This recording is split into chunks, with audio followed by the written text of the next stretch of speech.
জন্য, খেলাফতের শাসন ফিরিয়ে আনবার জন্য হে আল্লাহ যা করতে হয়, যা বলতে হয় সবকিছু বলার এবং করার তৌফিক আপনি আমাদেরকে দান ফরমান। আল্লাহ আমাদের এই মাতৃভূমি, আমাদের এই জন্মভূমি, আল্লাহ এই জনপদের প্রতি ইঞ্চি মাটিকে আপনি ইসলামের ঘাঁটি হিসেবে কবুল করে নিন। কালেমার বুনকে বালা করে দিন। আল্লাহ কোরআনের প্রতিষ্ঠানগুলোকে আপনি কবুল ফরমান। জামিয়া ফৈজুর রহমান সহ সমস্ত দ্বীনি মাদারিস, মাসাজিদ, মারাকিজ ইসলামিয়া গুলোকে আপনি কবুল ফরমান। তালিম, তারবিয়ত, তামিল, মালিয়াত সব দিক থেকে আল্লাহ আপনি তারাক্কি এবং উন্নতি দান করুন। সমস্ত হাজাতগুলোকে আল্লাহ গায়েবের খাজানা থেকে পুরা করুন।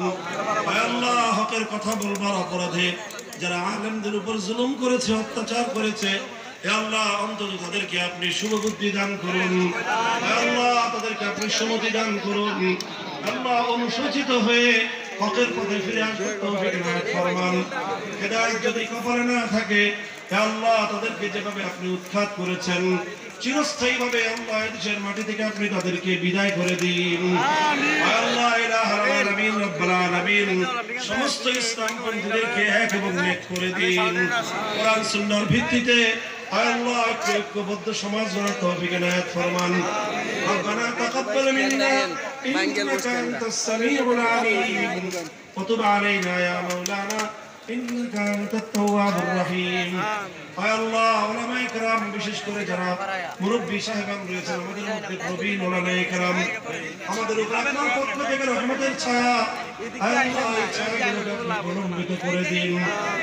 আল্লাহ বড় অসহায়ত্বের সময়ে, মাজলুমিয়তের সেই সময়ে সাহস নিয়ে আল্লাহ তারা সামনের কাতারে এগিয়ে গিয়েছেন।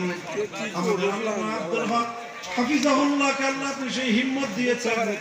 আল্লাহ হযরতের হায়াতের মধ্যে, হিম্মতের মধ্যে, ইলমের মধ্যে, আমলের মধ্যে আল্লাহ আপনি বরকত দান করুন। হযরতের ফয়েজ এবং বরকতকে জাতির উপর আপনি প্রলম্বিত করে দিন। ওয়া সাল্লাল্লাহু তাআলা